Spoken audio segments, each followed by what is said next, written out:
growth though, did you have to extend and then make it bigger and bigger? We did 2 renovations at the time with the help of the Ballarat Brewery, who owned the freehold.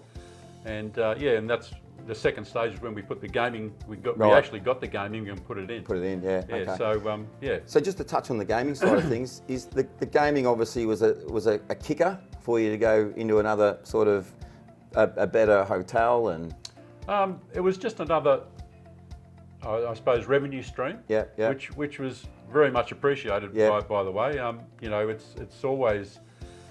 it's always good to have as many strings to the bow as you can get. And I think we had about 7 different strings in the bow, and they were all fantastic. And the patronage was really good. Gaming has its positives and has its negatives, but all in all, it was fantastic. And that sort of, whenever you do a renovation in a hotel, whether it's here or Port Pines or anywhere, I generally think that you get a kick of about 30%. Oh, do you? Right, okay. Yeah, perfect. It just goes up 30%.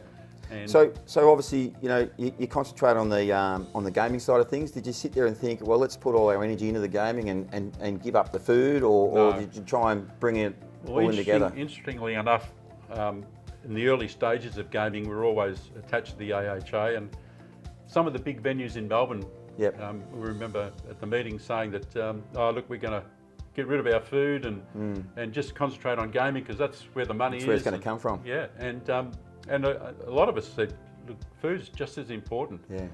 Having food is the engine room to the whole venue, and if they come to the restaurant, they'll come to the gaming, and the gaming will come to the restaurant, and all the rest of it. Just enjoy the whole experience. Yeah, exactly. Yeah. And 2 years later, they were putting the food back into the hotel. So okay. I think it's a real important part of any business that you've got to make sure that every department is ticking along quite nicely. So you've got to operate your own profit and loss to each department. Of course, pretty much. Yeah.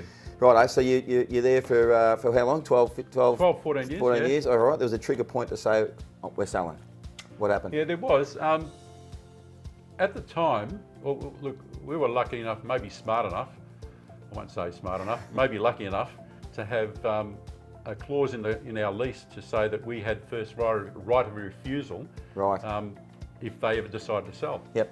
And so came time, and Ballarat Brewery were going to sell the freehold, and they had to offer it to us. Right.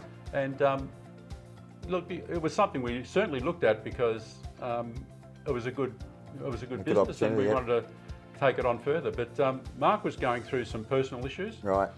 And I didn't really want to do it with anybody else. Yeah. Because I had a good relationship with Mark, and he was pretty easygoing and always there, and so in the end we decided to sell. Probably the wrong thing to do.